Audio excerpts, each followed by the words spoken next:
પ્રિય વૈષ્ણવો, જ્યારે આપણે શરીરથી વ્રજ કે નાથ દ્વારા નથી જઈ શકતા, ત્યારે આપણું મન એ શ્રી ઠાકોરજીએ આપેલું સૌથી ઝડપી વાહન છે.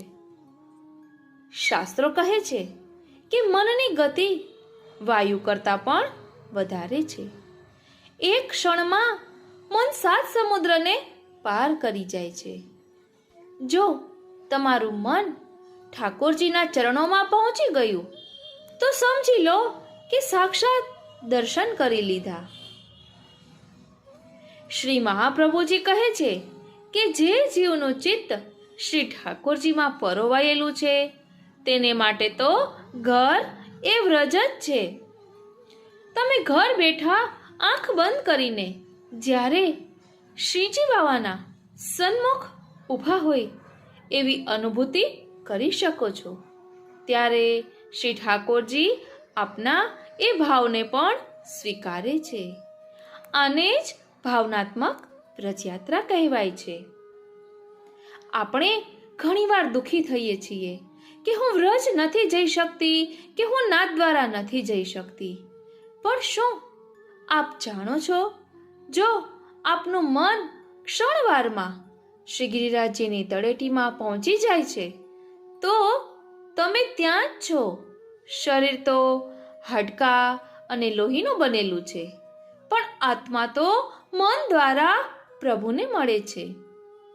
વ્રજ શરીરથી જવાય તો યાત્રા છે, પણ મનથી જવાય ને તો એ પુષ્ટિ છે. શરીરથી તો આપણે ક્યારેક જ જઈ શકીશું, પણ મનથી તો આપણે પલ પલ નાથ દ્વારા કે વ્રજમાં જીવી શકીએ છીએ. વાલા વૈષ્ણવો, આવી જ વ્રજલીલાનો અનુભવ કરીએ. વ્રજયાત્રા શા માટે તે ભાવને સમજીએ. અને આ સત્સંગ તો ટ્રેલરના રૂપમાં છે. આવતીકાલે આપને સંપૂર્ણ માહિતી દ્વારા સત્સંગ પ્રાપ્ત થશે. બોલો શ્રી વલ્લભાધીશ કી જય. વ્રજમાં જવા માટે સદા આતુર રહેનારા શ્રી વલ્લભના લાડીલા વૈષ્ણવોને મનાતુરીના જય શ્રી કૃષ્ણ. વ્રજયાત્રા શા માટે? આચાર્ય ચરણ શ્રીમદ વલ્લભાચાર્યજીએ કૃષ્ણાશ્રય સ્તોત્રમાં સ્પષ્ટ આજ્ઞા કરી છે કે આ ઘોર કલયુગમાં રસેશ્વર પૂર્ણ પુરુષોત્તમ શ્રી કૃષ્ણને પામવા માટેના વિવિધ સાધનો વ્રત, જપ, તપ, મંત્ર, તીર્થ ઇત્યાદિ નિષ્ફળ થઈ ગયા છે. કારણ કે સર્વત્ર પાખંડની પ્રચુરતા વધી ગઈ છે. ત્યારે કેવળ શ્રી કૃષ્ણ જ જીવની એકમાત્ર ગતિ છે. અર્થાત શ્રી કૃષ્ણના અનુગ્રહ સિવાય કોઈ પણ સાધન દ્વારા નિસાધન જીવનો ઉદ્ધાર સંભવ નથી. શ્રી કૃષ્ણનો અનુગ્રહ જીવ ઉપર ત્યારે જ થઈ શકે જ્યારે તેને શ્રી કૃષ્ણ પ્રત્યે નિર્વ્યાજ પ્રેમ ઉદ્ભવે. એવા ભગવત પ્રેમને પ્રગટ કરવા અને તેને જાગૃત રાખવા જીવે સતત શ્રવણ, કીર્તન અને ભગવત સેવા કરવી જરૂરી છે. શ્રી મહાપ્રભુજીએ આજ્ઞા કરી છે કે કૃષ્ણ સેવા સદા કાર્યા અને સ્મરણમ ભજનમ ચાપી. તેમ કરતા પ્રેમ પરિપુષ્ટ થતા જીવ આસક્તિ અને વ્યસન દશાની કક્ષાએ પહોંચી શકે છે. શ્રી કૃષ્ણની 10 વિધ લીલાઓનું કથા શ્રવણ અને સતત તેનું સ્મરણ આ માટે આવશ્યક છે. વ્રજ એ ભગવાનની એ લીલાઓનું ઉદ્ગમ સ્થાન છે. આજે પણ ભૂતલ ઉપરના એ ગોલોક ધામમાં પ્રભુ નિત્ય લીલા કરી રહ્યા છે. કારણ કે ભગવાનની તે લીલા સ્થળી છે. ભગવાનના પાદ પંકજ રેણુથી તેની ભૂમિ અલૌકિક બની છે, જેના પ્રભાવથી જીવને પ્રપંચની વિસ્મૃતિપૂર્વક ભગવદ અનુગ્રહની અનુભૂતિ થાય છે. તેથી વ્રજયાત્રા કરવાનો મુખ્ય હેતુ આનંદકંદ પ્રભુ શ્રી કૃષ્ણચંદ્રના પરમ પુનિત લીલા સ્થળોના દર્શન કરી તે લીલાઓના અવગાહન દ્વારા પોતાના ભગવત ભાવને પુષ્ટ કરવાનો છે. પગે ચાલીને યાત્રા કરવાથી તાપ, ટાઢ તથા વૃષ્ટિને સહન કરી વ્રજભૂમિના ખેતરોમાં નિવાસ કરવાથી અને સંકલ્પપૂર્વક વ્રજયાત્રાના નિયમોનું પાલન કરવાથી દેહ દમન તેમજ ઇન્દ્રિય દમન રૂપી આધ્યાત્મિક તપસ્યા પણ આપોઆપ થઈ જાય છે.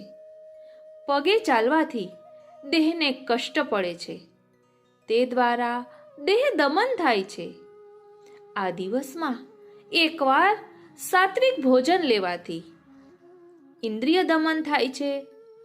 ખુલ્લા પગે ચાલવાથી વ્રજની પવિત્ર રજ સાથે આપણો સંબંધ બંધાય છે અને અહર્નિશ પ્રભુના ગુણગાન ગાતા તથા સત્સંગ કરતા જે સમય વ્યતીત થાય છે તેટલા સમયમાં સંસારના પ્રપંચની વિસ્મૃતિ થઈ ભગવાનમાં આસક્તિ આવે છે. ભાગવતજીના દશમ સ્કંધ સુબોધિનીજીમાં શ્રી મહાપ્રભુજીએ આ વાત કહી છે. આપશ્રીની આજ્ઞા પ્રપંચ વિસ્મૃતિપૂર્વક ભગવદ આસક્તિ એ જ વ્રજયાત્રાની ફલશ્રુતિ છે. વ્રજયાત્રાનો અન્ય એક હેતુ પણ છે. જગતના દરેક ધર્મોમાં પોતાના ધાર્મિક સ્થળોની તીર્થયાત્રા કરવાનો અનેરો મહિમા છે. સૌ વૈષ્ણવો યથાસંભવ પોતાના જીવનકાળ દરમિયાન શક્ય હોય ને તો બધા તીર્થોની મુલાકાત લઈ પાવન થવા ઈચ્છે છે. વ્રજભૂમિનું એ વિશેષ મહત્વ છે કે ભારતના બધા તીર્થો આધિદૈવિક સ્વરૂપે વ્રજમાં વાસ કરે છે અને વ્રજયાત્રા કરનારને તે તીર્થો વ્રજયાત્રીને યાત્રાનું ફળ આપે છે. સારસ્વત કલ્પની વાત છે ત્યારે સ્વયં પૂર્ણ પુરુષોત્તમ પરબ્રહ્મ શ્રી કૃષ્ણનું પ્રાકટ્ય થયું. કંસે મોકલેલા અનેક અસુરોમાં વૃષભાસુર નામનો એક બળદનું રૂપ લઈને આવેલો. શ્રી કૃષ્ણે તેનો વધ કર્યો. સખા મંડળ કહે છે કે કાના, તને ગૌવંશ હત્યાનું પાપ લાગ્યું છે, તારે તો તેનું પ્રાયશ્ચિત કરવું જ પડશે. શ્રી સ્વામિનીજી પણ આ વાત દોહરાવીને કહે છે કે ગૌ હત્યાના પ્રાયશ્ચિત માટે પગે ચાલીને બધા તીર્થોની યાત્રા કરવાનો શાસ્ત્રોમાં વિધાન છે. તમારે તેમ કરવું જ જોઈએ. શ્રી વૃષભાનંદીની આજ્ઞા કેમ ટાળી શકાય? શ્રી કૃષ્ણે કહ્યું કે ભલે હું તીર્થયાત્રાએ જઈશ, પરંતુ એટલા લાંબા સમય સુધી તમારો વિયોગ કેમ સહન થઈ શકશે? શ્રી સ્વામિનીજી કહે છે કે મારી પણ એ જ વ્યથા છે. હું પણ તમારા વિના કેવી રીતે રહીશ? સખાઓ પણ કહે છે કે અમે તને એમ નહીં જવા દઈએ. શ્રી ચંદ્રાવલીજી વિનંતી કરે છે કે પ્રભુ, ધર્મ પણ સચવાય અને તમારો અને અમારો વિયોગ પણ ના થાય તેવો રસ્તો કાઢો. આપ તો સર્વજ્ઞ, ચતુર, સુજાણ છો.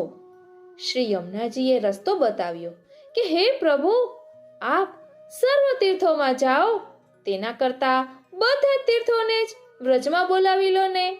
આપનો ધર્મ સચવાશે અને વ્રજવાસીઓને આપનો વિયોગ પણ નહીં થાય.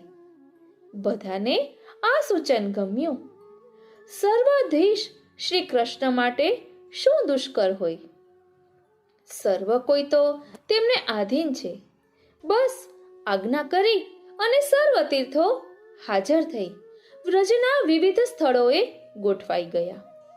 પછી તો શ્રી કૃષ્ણ અને રાધાજી સખીઓ સખા મંડળ સહિત તીર્થયાત્રાએ નીકળ્યા. વિધિવત સર્વ તીર્થોમાં સ્નાન કર્યું. આ રીતે યાત્રા પૂરી કરી ઈચ્છિત કાર્ય સમાપ્ત થતા શ્રી કૃષ્ણ સર્વ તીર્થોને પોતપોતાના મૂળ સ્થાને પાછા જવાની આજ્ઞા કરી. પરંતુ જેમને પરબ્રહ્મના ચરણ કમલ પ્રાપ્ત થાય તે તેમને કેમ છોડી શકે? તીર્થોએ પોતાના નિત્ય વ્રજવાસ માટે વિનંતી કરી. પ્રભુ કહે છે, ભલે તમે આધિદૈવિક સ્વરૂપે વ્રજમાં વાસ કરો, પરંતુ તમારું આધિભૌતિક અને આધ્યાત્મિક સ્વરૂપ તો તમારા મૂળ સ્થાને જ બિરાજશે અને જીવોનું કલ્યાણ કરશે. બસ ત્યારથી સર્વ તીર્થો આધિદૈવિક સ્વરૂપે વ્રજમાં વાસ કરે છે અને વ્રજયાત્રા કરનારને તીર્થોની યાત્રાનું ફળ આપે છે. વાલા વૈષ્ણવો, હવે આપણને એમ થાય કે અત્યારે એવો સમય આવ્યો છે કે વ્રજમાં જઈ શકાય તેમ નથી. ગિરિરાજજીની પરિક્રમાનો ખૂબ જ મન થાય છે, પરંતુ કંઈ થઈ શકતું નથી.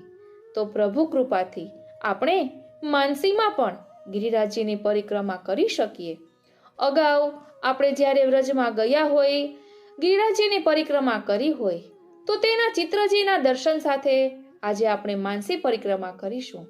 જે અગાઉ કરેલો સત્સંગ છે, પરંતુ હમણાં ઘણા વૈષ્ણવોને ખૂબ જ મનમાં તાપ થાય છે અને એમ થાય છે કે ક્યાંય ગમતું નથી. તો કંઈક વ્રજયાત્રા અને ગિરિરાજજીનું અનુસંધાન થાય એ હેતુથી આજનો સત્સંગ લઈ રહ્યા છીએ. બોલો શ્રી વલ્લભાધીશ કી જય.